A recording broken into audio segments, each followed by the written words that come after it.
Well, welcome back to the Bozcast, where we moved the Boz Pod to a very special location, one of my favorite places here at the University of Oklahoma.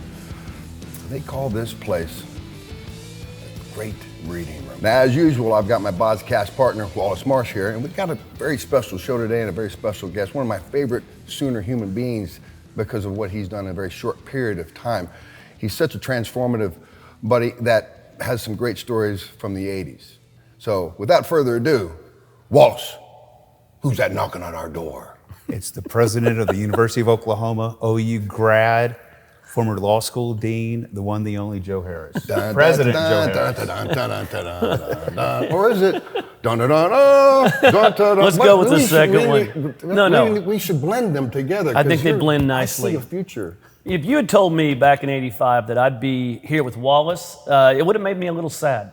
I'm just kidding. I would have been proud of that 100%. If they had told me I'd be with you, I would have told them they'd lost their damn minds. It's an honor to be here. Thanks, both of you guys. You have climbed a ladder that I think most people would just look back and go, how did he get that done? But I go back, the fact that we were all here during the 80s, and I think it's very special that we have one of our own leading our great university. How do you explain, because you've got kids here now. Yeah, two How of do them. you explain to them, Daddy, what was it like here in the 80s Yeah. at the University of Oklahoma? How do you explain that to them? Well, I do what all good parents do. I lie to them. I don't tell them the truth. Yeah. A sliver of truth. No, I give them enough that they get the feel, but not the specifics. Yeah. Because I want them to respect me. Yeah, I get that. We all have the skeletons It is funny in our though. closet. I mean, the truth of the matter is, the three of us know that the environment here in the '80s cannot be overstated in terms of it being a high definition, hyper amplified version of what people cast the '80s as. It can't be replicated, it can't be duplicated. No, and it shouldn't be for liability reasons. But the key was it was ours, and we didn't have to share it with anybody because, frankly, we couldn't share it with anybody because we didn't have the social media and all the other, there was no concern of if I make this decision, even though I may make this decision and it may not be my best decision, there's not a camera that's going to catch this. They didn't care about Wallis and me. A couple cameras caught you. Yeah. But you're right though. It was easier. One of the reasons you go to college is to grow up and to make mistakes and do it in a safe place. And there was more innocence to it because the stakes weren't as high. They weren't going to put it on, on digital where it'd be broadcast to the rest of the world. And when you say it was our experience, let's be clear, Wallis and I lived in your world. So in the 80s, when you'd walk across campus and you were anywhere within 400 yards, it was your campus. So would you say that the Boz was transformative here at the University of Oklahoma, and he raised the culture to a level that has not and should not ever be matched again? I would agree with every bit of that except for the raised part. I do want to ask a question about the 80s. I'd say you set the culture. Okay, I'll agree with that. Joe, I drove a Honda Accord hatchback in 1985-86. What did you drive in 1985-86? I drove and this is a chance to show off a little here. Yeah. I drove a Celica GTS, and the S stood for sport because that was kind of how I rolled. Yeah. Brian, what did you drive in 1985-86? I was living below the radar, so I was just kind of humming around in this white Corvette, and then I had a sidecar. Did you have T-tops? I did have T-tops. Of course you did. And on a sidecar, I had a Jeep that had 37-inch tires on it that you could hear coming down because it had a 360 in it and some blower packs in the exhaust pipe. So hold on. My Honda Accord hatchback was just crying. Did you call it a sidecar? That's my sidecar. I don't think that's an expression. It is now. I love that. But you know what? Who didn't have a backup car in the 80s? It's called a bicycle in my house. Well, that's awesome. You can only get two people in the Corvette. Yeah. But when we all had to go out, like all the buddies, and we wanted to go to Campus Corner, although I should not have been driving, we needed some extra seats. Sure. So we piled everybody in that. And it was you got to have a fun car. White Corvette with T-tops. I love it. It was a good time. So looking back in those days, there's no way that you could have imagined, fast forwarding, that I would be, or you would be the president of the University of Oklahoma. Since you've been here in this short period of time, what has been the most transformative thing that you can say that you're most proud of? Yeah. I mean, so the top line answer is not very sexy. It is we put together a game plan, a strategic plan that I think is repeatable and hopefully will last over time. But it is as important in a football game as it is or it is as important with the university as it is in a football game to have a really great game plan. What it's allowed us to do, I think, is really impressive. So I'd say 4 things. The first is, right now the rest of the country is decreasing in number of students going to college, and we are on our fastest growth rate in 50 years, over 50 years. So we're growing at a rate that is 5 record classes. The last 3 years, we've grown at 10% year over year, each of those years. Second thing I'd say is that for the average Oklahoman, we've made the American dream still available. 38% of our in-state students that come here are the first in the history of their family to go to college. So we've made sure that the cost, with scholarships, we've raised just shy of $2 billion, biggest piece being need-based aid. We've made sure that that's available to people. We've also driven... now you say that for out-of-state tuition? For in-state, that's in-state students. tuition. Out-of-state's gone up a tiny bit, like 1% during the last 6 years. But in-state, we've been able to make sure it's affordable, and that growth has helped us move forward.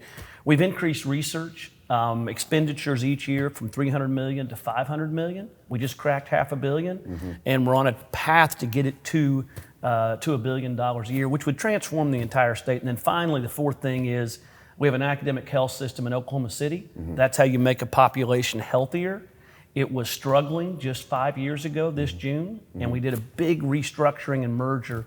It's gone, just as a proxy for helping people, it's gone from $1.4 billion top line to $3.6 billion top line. And that's how many people we're helping with the huge research infusion. So to me, those 4 things are examples of what putting a real plan together and trying to move a state forward through a research university is all about.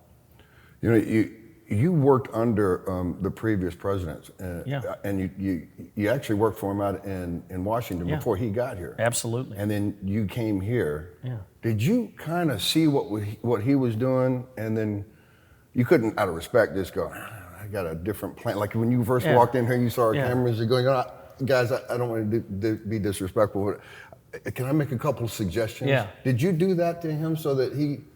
Or did you feel like that's beyond what I'm supposed to be saying? Well, the suggestion I had when I came in was for you to put a jacket on, because no one needs to see that you're in this kind of shape, and I'm not. So that was my suggestion there. And Wallis and I talked about it. And we agreed, but Brian does what Brian's going to do. Yeah, we think it's a little showy.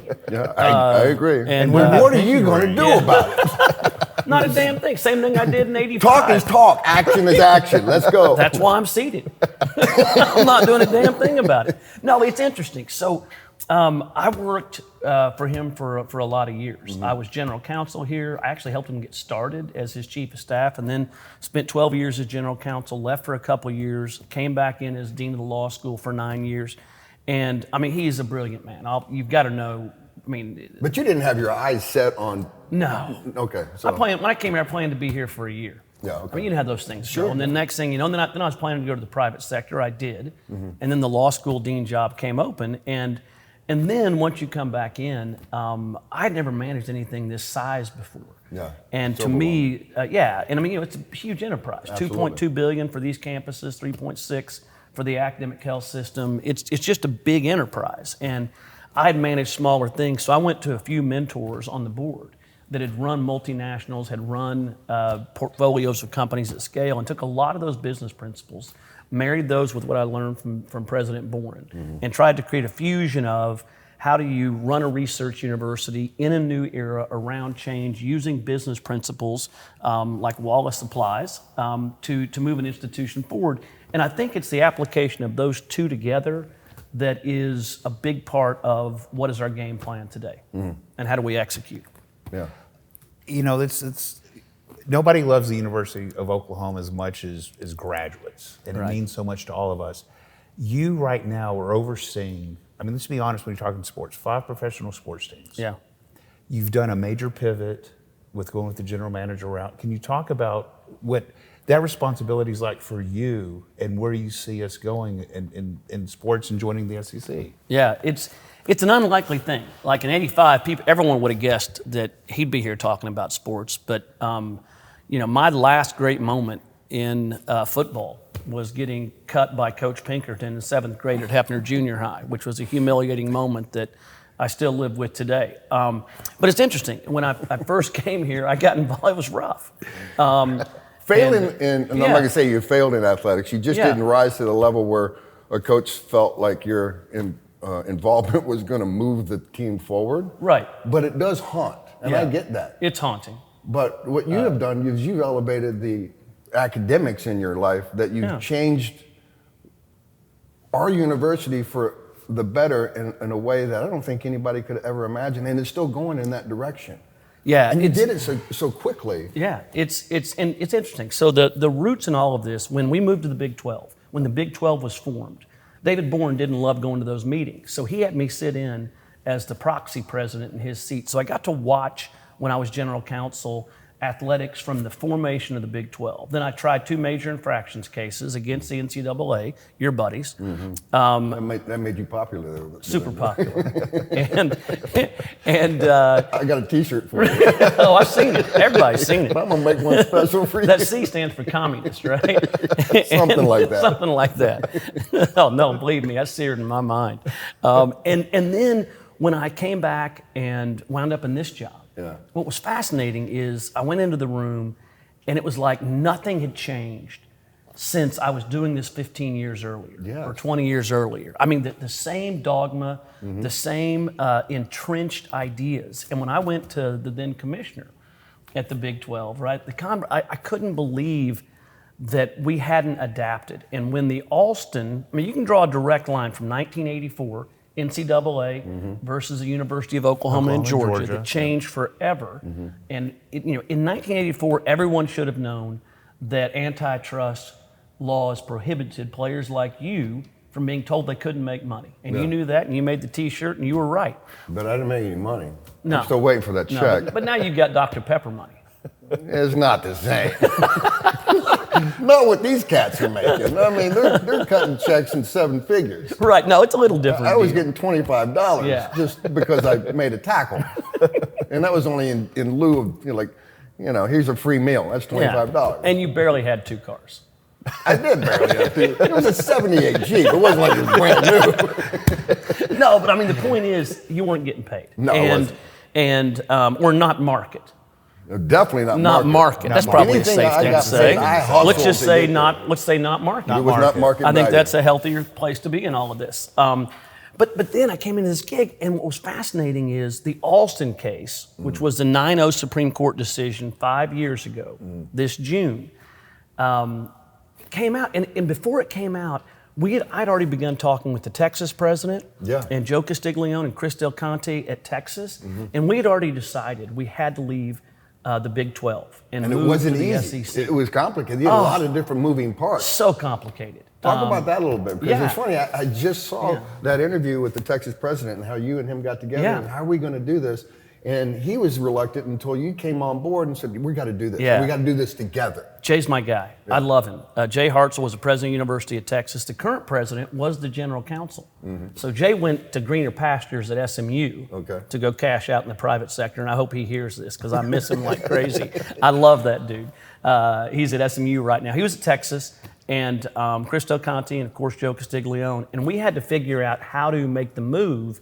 But it's tricky because when you think about all the legal connections and all the lawsuits that you're susceptible to, and not just the us. TV contracts that you guys TV contracts that you have, and we knew the TV contract was expiring in 3 years. We knew we weren't going to renew it, but we had to figure out how to get from here to there. And Commissioner Sankey in the SEC is nobody's fool. He's a careful, cautious, thoughtful guy. And so we had to go to him, and we had to bring it in a way that would allow it to occur, but on the right terms, and do it in a way that didn't break the law, didn't create more liability. And Jay was an incredible partner. Texas, I'm telling you, everyone tried to break that up because there was an opportunity for OU to break off or Texas to break off and get their own separate deals. We made a pledge together to stay totally locked, and we did. Yeah, because both of us together are much stronger. We're much stronger, but we are the key identifiers. We are the brand of whatever conference you're going to be in, and I think that's why the Big 12 has kind of suffered since then, because now they're searching for that next team to be that brand. Well, the two of us together were over 50% of the all TV viewership, and we couldn't make it getting a single share. And there wasn't any openness to doing more than a single share, an equal share. Sure. And so that resulted in the move. I'm telling you, and it was complicated because once it was announced or the story was broken, then you've got to figure out a 6-way agreement, because and we had to sit around for 2 years. We negotiated out a year early. A year early, yeah. But it was a 6-way negotiation. We had to take care of ESPN and Fox, OU and Texas, and the SEC and the Big 12. And Brent Yormark, who we hired to be the commissioner, and Jay and I were a part of that hiring after we had already announced we were leaving in 2 years. Yeah. Everyone had to work together, and it came together beautifully. No lawsuits, and the move took place, and we couldn't be more happy to be in the SEC. That's because you could see it coming, and being general counsels, you figured out how to navigate through some of those. It was sort of serendipitous that you, as a young general counsel, you sat in with the Big 12, the formation. Yeah. And so you'd already learned the ropes and you already had the experience, which a lot of guys in your position now did not have. And it helped a lot because Jay is a finance guy. And so Jay Hartzell had the finance piece and I had the legal piece. And then we had, Joe Castiglione and Chris Del Conte are just terrific to have as part of that team. So it all worked. All came together. Yeah. So let's talk about sports just a little bit, because now we have brought back what I've always been a great fan of is a tradition of excellence in the sports that we have here at the university. So in the 80s, we loved it because we all kicked the ass sports and took programs, names. We kicked ass and took names. And then went to O'Connell's. Yes, exactly. That are a couple of places that, were on Campus Corner, not to mention. But having a football program in the 80s that was dominant. We had basketball programs that were dominant. Our baseball was great. Our wrestling was amazing. Gymnastics was great. Not so much in softball, but now you see where we are today. Our football program's coming back and getting respected again. Same with both of our basketball programs. Our gymnastics is always up there at the top. Right. And our crown jewel probably right now is the softball. Softball. How do you manage all that? And when was it, in your mind, the best time to say, look, we got to have a management team. Yeah. This has got to be a next level move for us. And who made that decision to do that? Yeah, so it's the environment changed. Anyone watching this, it's a fascinating exercise in groupthink because they asked you in 84, right? 84, they come out with this decision, they're not paying you in 85. Anybody should have recognized that you can't not pay players. You can't conspire to not pay players. And then 5 years ago this June, the Alston case comes out. This Supreme Court goes 9-0. And so you had to be purposefully trying to hide your head in the sand to not realize we were going to pay players. And 9-0, that's a real no. That's 9-0. You don't get that. Yeah. And so, but to me, it's a larger commentary on people wanting to avoid change and the lengths that we'll go to avoid change. And so for us, I think the win has always been, and is right now in this moment, to recognize the change, be honest about it, and then hold yourself accountable to adapt to the reality, not what you wish it would be. And I think that's what we've done well, is say, it's changed. It's interesting. We meet with the head coaches, and for a couple of years, everybody was whining about the fact that it wasn't the way it was. And there's finally just sort of a head-clearing conversation, which was, anybody that says that again doesn't belong in the head coach's room. Well, but to step in for a second, were they whining because it wasn't the way it was? Because there weren't any fences around it. It was the wild, wild west. Yeah. If they had changed it in a structure that made sense, the transfer portal, you got to make sense of it. Because that, to me, is the worst part of what's happening in college football, in college sports across the board. And until they get a fence around that and make sense about that, then the money part will probably take care of itself. Right.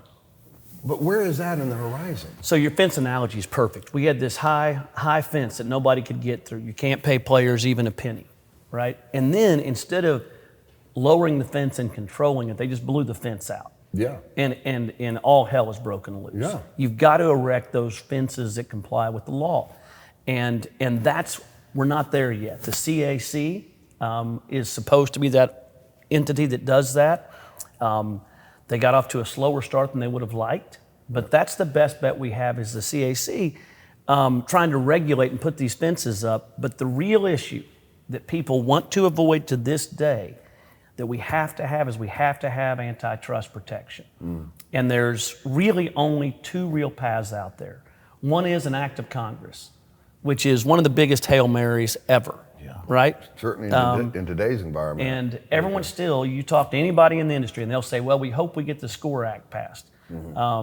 I've likened it to having 1 second on the clock and being on your own 20-yard line. Like it might happen, but I wouldn't want to bet the house on it. And we'll know that if by August, the August recess of Congress, we've not passed the SCORE Act, it's not going to happen. We've been trying for over 40 years. So I think the Tell us a little bit about the SCORE. SCORE Act is an effort to legislate a number of things to put in place the Alston settlement, which would include limited antitrust protection. Until you have antitrust protection, you cannot cap salaries. Yeah, it takes antitrust to have collective bargaining, salary cap, things like the NFL. So that has to do with the monetary, but how do you get the transfer portal under control? Because then you can collectively bargain. And when you collectively bargain, then you can control the main goal is to unionize the college. So this is it. Athletes. And nobody wants to say this, okay? But there's only two ways to take care of antitrust. One, pass a law in Congress. Probably isn't going to happen. If it happens, I'd love to be proven wrong. If not, there is an exception in law, which is if they are, and this is critical, they have to be employees. They can't be independent contractors. If they are employees, then if you have a collective bargaining agreement, then you can regulate it. That they must agree to. That they form. We can't form it for them. So it's two steps. Somebody has to force them to form it. And when I say them, I'm talking about us, the players, right? Right. And what makes it more difficult themselves. is some of these players are minors. Right. Yeah. Yeah. But, I mean, look, the answer is, it's interesting. People don't want a bad option. They also don't want to deal with the fact that you have a horrible option and a bad option. You better go with the bad option. But that's not sustainable over the course of the time. The only answer is to get a collective bargaining agreement. That's the only answer over time. And this is me foreseeing, and I've thrown this out there. The only way that I think you can do that is you have to put that on the table, and it's a do or we don't. And the don't is we don't play. Correct. I hate that for all universities, and you got to get all the university presidents on board with that. But if you do, we're in it together. If you don't, then you're out until you agree. And that's almost forcing. Is that really the bottom line? I think that's the bottom line. And look, you can... Would the universities go, okay, together collectively, even the big ones like the Ohio States, the Michigans, the Alabamas, the Clemsons, all those guys, the Texases, would they go, I'm not going to give up our sports program. We got enough alumni. We can pay whatever we want. We can absorb all of this. Yeah. Here's the deal, though. Schools, there may be 2 or 3 schools that can go in a totally unregulated environment. But if you have an unregulated environment, there's not a single pro sports model out there. We've already established it's pro sports. Right, it is. There's not a single pro sports model that we know of that works that doesn't have a collective bargaining agreement. The only one that doesn't have one is PGA Tour, which is a very different fact set and not a model you'd want to follow. So we can limp along for a while, but the reality for even the biggest, richest schools is that, and the NFL teaches us this, you have to have a product where there are enough teams that can win on any given Sunday, in our case, any given Saturday, or people don't want to watch it. Yeah. And so if you have 2 or 3 schools with unlimited funds, but the rest of the Power 4 conferences can't participate, well, nobody's going to watch it over time. And we have to realize that the truth is we've got to protect it and look to the NFL as the model. And that contains a collective bargaining agreement. It contains a thing which is any team can win in a given year because the playing field is relatively level, not perfectly level, but close enough that you can compete. We've got to get there. We're in a transition phase. We're going to get there. But every year we wait on this, we're decreasing the value of college sports. And it's not just the monetary value of college sports, it's the fact that it unifies America. It's not a red or a blue thing, and we need it. We do. We're losing a lot of what the meaning of collegiate athletics was all about. I mean, back in our day, it was a student athlete, and we were students, first. We went to the universities, like I came to the University of Oklahoma because this was my dream, and it was a dream to come here. Yeah. If they had said, you're not getting paid, I'd still come here because this was fulfilling a dream. Yeah. We've lost that. Yep. Because now these players it's a transactional for them. Correct. They come here because that's the most money I can get now. I'll leverage that at the end of the season. Yeah.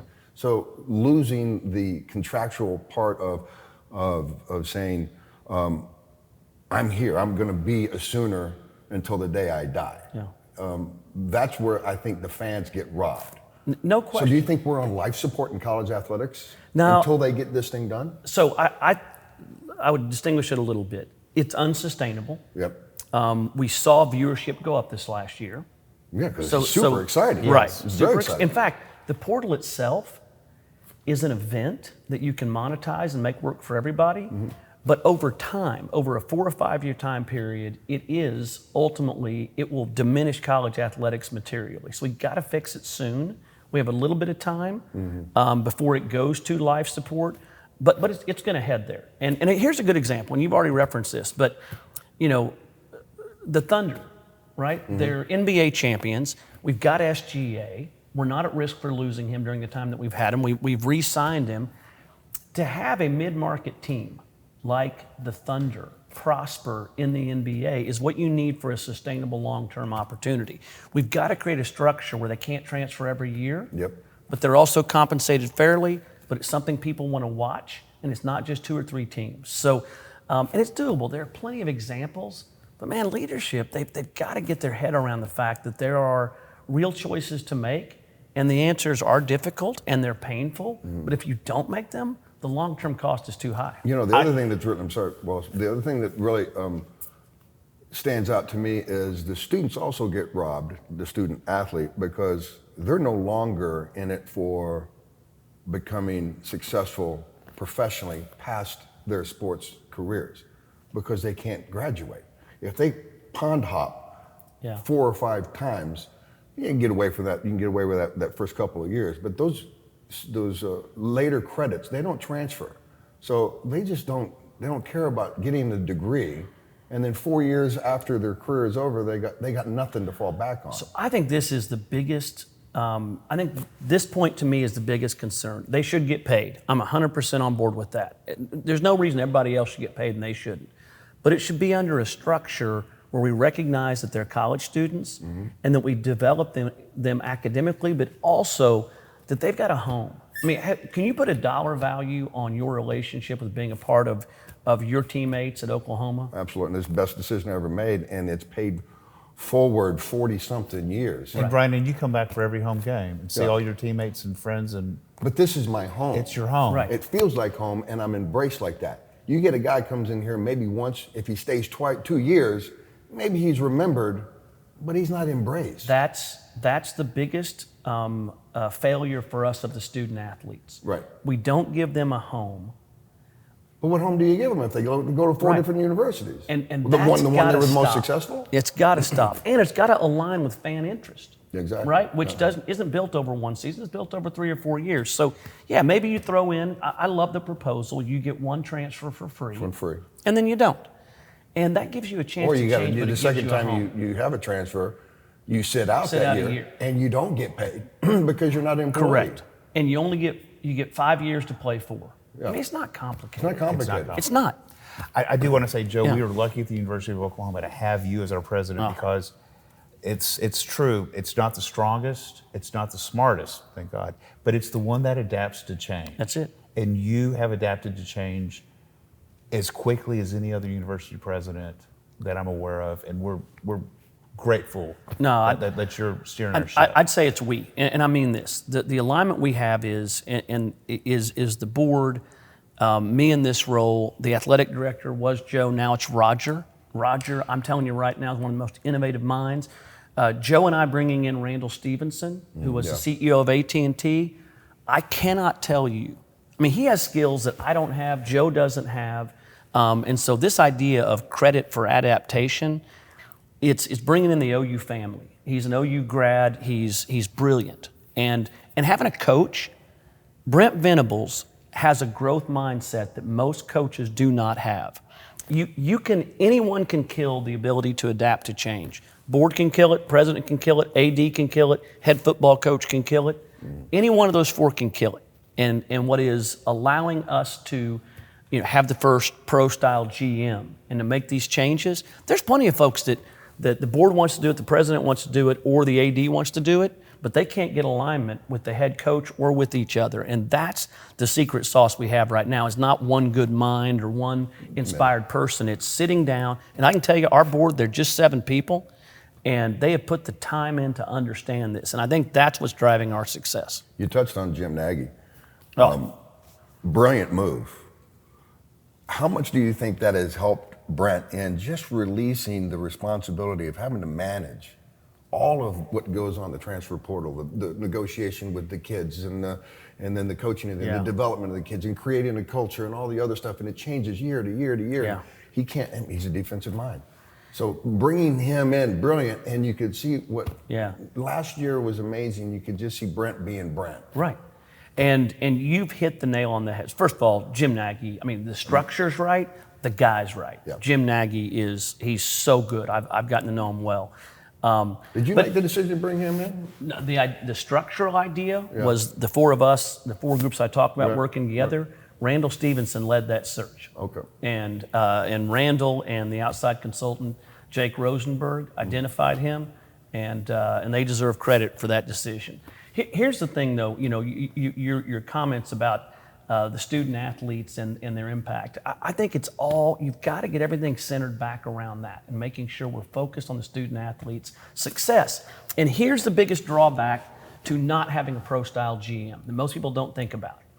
It's not just a skill set you walk through, because it's a discrete skill set to identify, to evaluate, to allocate money. That's not what head coaches in college have ever been doing, nor is it what head coaches in the NFL have been doing. And you don't want them having that position. But here's the real the water in the relationship. So from a business standpoint, it makes sense. You just hit the nail on the head, which is the real crime in all of this, is that if you don't have this, you put the head football coach who is mentoring these young men for an entire year in the position of being the decision maker.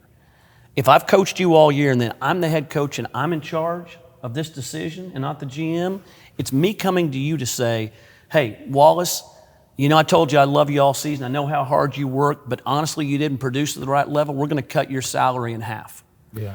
This is a mentor as a head coach. It's like give me a D when you told me I was an A student. Right. Yeah. And then you're asking them to play next year, right? Yeah. And you're never going to forget that I, your mentor, if I'm the head coach, you let me told down. you that. Yes. So it doesn't work from a business standpoint, and it doesn't work from a human standpoint, especially when these are individuals that look at their head coaches and their coaches as role models. Yeah, I agree with that. All right. Can we go lighthearted for a moment? Yeah. Wait, we were heavy already there? Well, I think that's the meat of what we need to talk about. In a certain respect, I know. Look, sometimes you got to get serious, and sometimes we got to be slapstick. So let's be slapstick. What do you got? President of the university. Yeah. Which game do you remember the most as your tenure as president? As president? Yes. Yeah. To me, the most satisfying game was, it was 2 games. It was Tennessee and then Alabama this year. Yeah. We went on that roll. That Tennessee environment was so amazing and hostile and beautiful and just, it was it. That was our season changer. Yeah. It was. And Alabama on the road. That whole November on the road thing. But Tennessee, that was something. And here's the deal. We had rolled the dice hard on all these changes. Mm-hmm. And look, I'm Sooner born and Sooner bred. And I know how this state works. We put these changes in place, and we don't make it to the playoff, or we have a bad losing season. Oh, they're coming after you. I was like, we got to get 8 games. This is me panicking behind the scenes. The whole year, I'm like, I don't care what happens, man. 8's the number. 8's the number. And Tennessee was the 8th win. And I was like, Everything else was gravy. Look, I know God probably isn't too focused on me and the number of wins we have, but I promise you on that football field in Tennessee, I was making a lot of promises. God is a huge fan of the Oklahoma I was like, Sooner God, program. I need you and I need it tonight. I know it's not right, but it's 8 wins. And our Mason Thomas delivered. Oh, and our Mason Thomas You weren't the only one praying. I guarantee you, there was 85,000 Sooners in that stand. Yeah, but I knew for those 85,000 students, one of us was getting fired if it didn't work. But then the Alabama game. Game, that's crazy. Then it went on a roll and it lit up. And, So that's present day. Let's go back in time. What was your favorite, if you can remember back in those times, what was your favorite, win in the 80s? Oh, I mean, obviously national championship game, but put that to the side because that's everybody's. That's a given. The Ice Bowl was pretty amazing. Did you go to that game? Yeah. Was the Ice Bowl? Was it Absolutely. amazing, Brian? The Ice Bowl? Yeah. Oh, no, it wasn't amazing. That thing was miserable. Did you sit in the stands? Oh yeah. Did you being freeze? wrapped up. Yeah, it's fine. I We guess won. they Yeah, I know. We couldn't get up. We had jet heaters down there. Man, I tell you what, as soon as we 3 and out, we're over in the Yeah. I got to tell you, the Nebraska game, I mean, this is The now one here? leaving from my college days. Because most of the games, we were done by halftime. We went to Yeah. O'Connell's and went in the tub of beer. And, That's exactly and we right. did our deal. And then But- maybe came back in the third, Right. fourth I don't, quarter. maybe. I'd like to say I came back, but I didn't, right? My agenda had shifted I agree. from winning a football game and to hunting. to whatever. Yeah. And so unsuccessful as I was every time. Which, by weren't the hanging way, out with me. Speaking of lighthearted, we've got to talk about our interaction, which you don't remember, but I remember vividly. This is at the ATO house. Yeah. Well, Yes. I spent many days at that ATO house, and I don't remember many of them. All right, look, this is going to get emotional. no. And so the year is 1986. Can we have a napkin of Kleenex? Yeah, I'd like, this is going to I'll be crying at the end of this. I told this story to the students last night, and they all looked at me with shame. So here's what happened. Man, It is- we worked 40 years to put things in the closet, lock the door, and hope they never It's come time out. to kick it down. Let's kick it out. down. I've got to get this off my chest. Come on. So Joe, come out of the closet. this will be cathartic. So it's my sophomore year. I've been elected vice president of the ATO fraternity at the end of my freshman year. It's That's fraternity beginning. in the 80s, by the way. Yeah, Alpha Tau Omega, a lot of jocks in there. Didn't Yeah. include me, but the rest of them were. And we've already You established would have that. been if you had not got cut in 7th grade. Right. Which, by the way, Michael Jordan got cut one year, and we know what happened Not there. in basketball. Right. So, yeah, it's a different deal. Maybe that's not the perfect analogy. I do think about it sometimes, and if I'd come back, who knows? I mean, with legs like these, that's something. So anyway, There's always it's a- fall of '86. Go into the ATO house. Our house was unjustly and unfairly on probation. And the probation said that for a date party, you can't have anybody who's not a part of your house. So I go into the date party with my date in the fall of '86, into the ATO house. There's a big room, and I see Brian Bosworth with his foot on a keg, holding court around him. Brian, did Sounds you about pledge? right. Did you pledge ATO? No. No. No. He wasn't an ATO. Yeah. Evan Gate was ATO. Yeah, Evan. There was a few There's others. a Pritchard or yeah. yeah. And so I walk in there and I'm I like, didn't want to commit to just one. no. There's so many on campus. And we'll get to not just committing to one. And so I walk in there and I'm like, hey, we're on probation. He can't be here. I said, and they're like, what are you going to do about it? And I go, well, I think the House president should handle it. And they go, well, the House president is taking the MCAT. You're the VP, you're in charge. Why don't you go talk to Brian Bosworth? Why don't you tell the boss he can't be here? And I go, you know what? Maybe I will. Maybe I will tell the boss he can't be here. So I walk across the room. Did you get some liquid courage before you did that? I don't remember. But you literally, your foot is on a keg. So you did. I was And- holding court Yeah, with you're holding liquid courage. court. And there were lots of, and so I walk over and I interrupt you. And I'm like, hey, man, excuse First me. mistake. And you, in my mind, you were like 7.5 feet tall. And, I was back then. and you look down at me and you're like, you got a cup in your hand and you're like, what are we doing here? And I'm like, hey, look, I hate to break up the fun. Real pleasure to have you here, Mr. Bosworth, but you can't be here. That's the rule.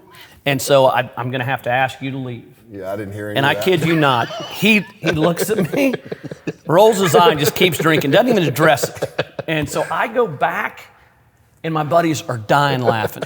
They're like, that was a wreck. And I was like, look, I hear you, that wasn't great, but at least I had the guts to try it. You tried. I tried, which I think is a key moment of leadership. That's Even right. in futility, you can't It's lead not from how behind. bad you fail, it's what you do It's after what you do fail. after. Exactly. Thank you. And so I go back and they all have a big laugh, and that's fine, and you continued to hold court.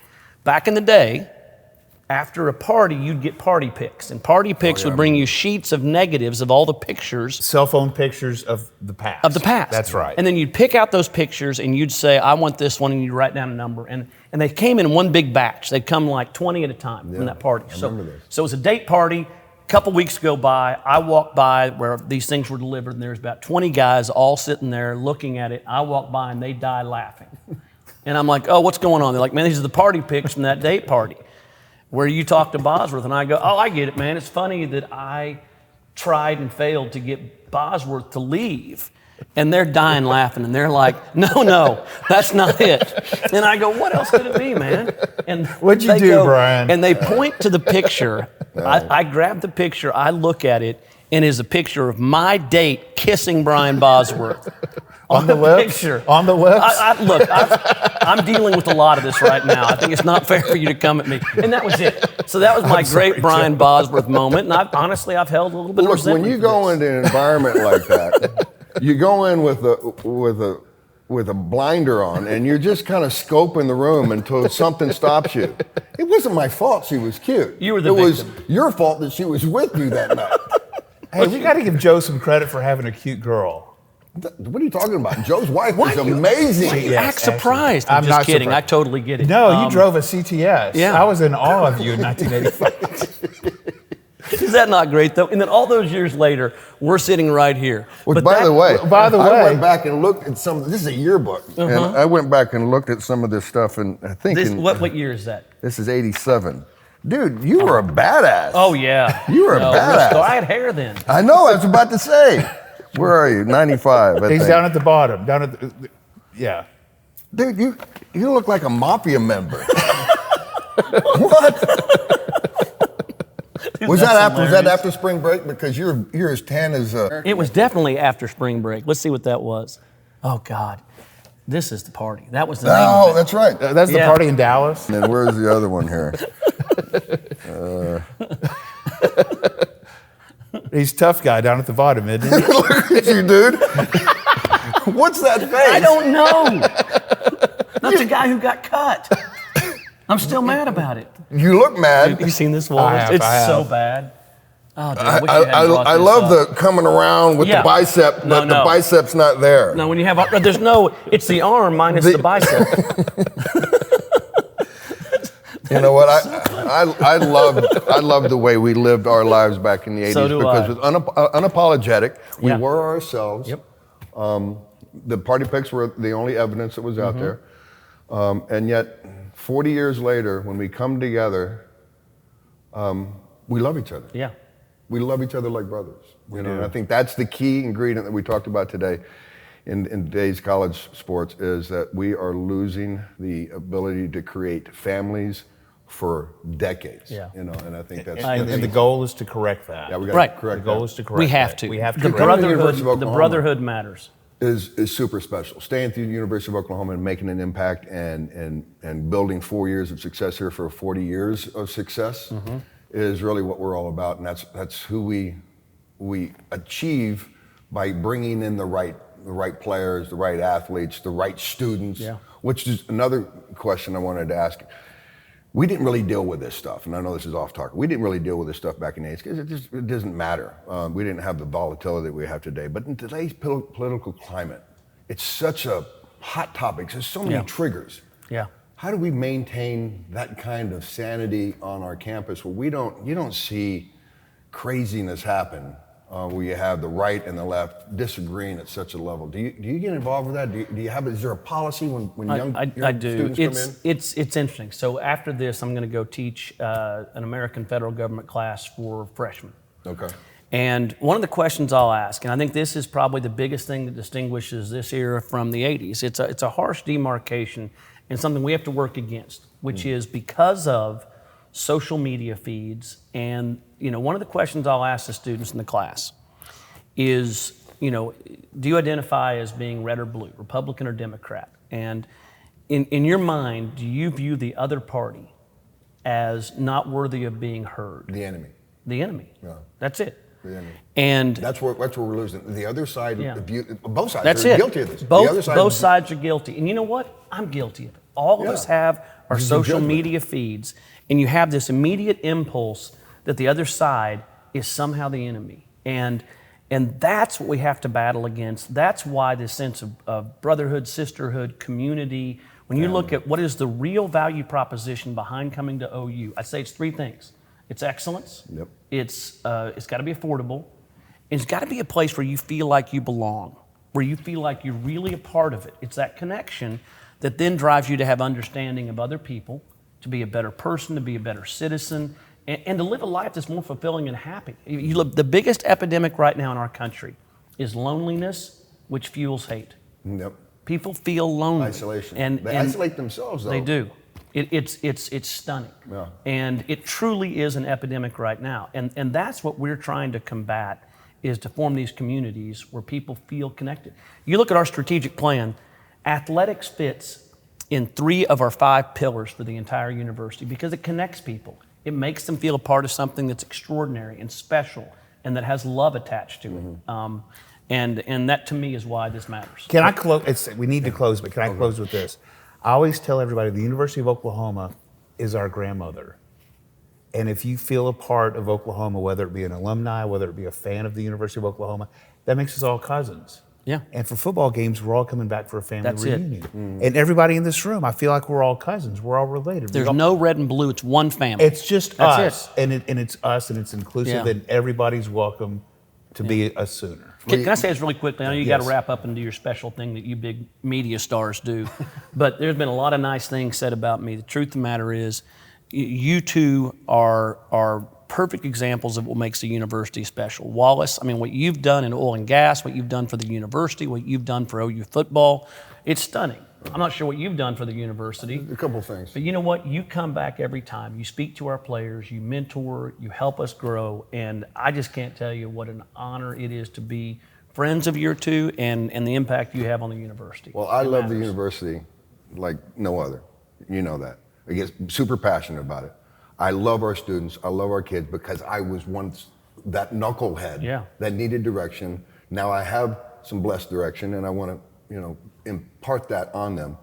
But I will say, when we were here in the 80s, that family we talk about, that's real. Yeah. Since coming back, I didn't feel that in, the early 2000s to the mid 2000s. You come on board, our family has started to grow roots and root back. Thanks. And I think that's where we're at. So do me a favor, don't ever leave. You're Just the be best. our president. I believe me, I know how blessed and lucky I am. All right, Brian, treat it close that way us every out. day. Thank you for showing up for another Bozcast. Couldn't have a better guest today. Looking forward to the next one, but it'll be tough to top this one. See you next time. Boomer Sooner, born and bred. Crimson dreams run through our heads. We don't flinch, we don't fold. That Sooner fire never gets old.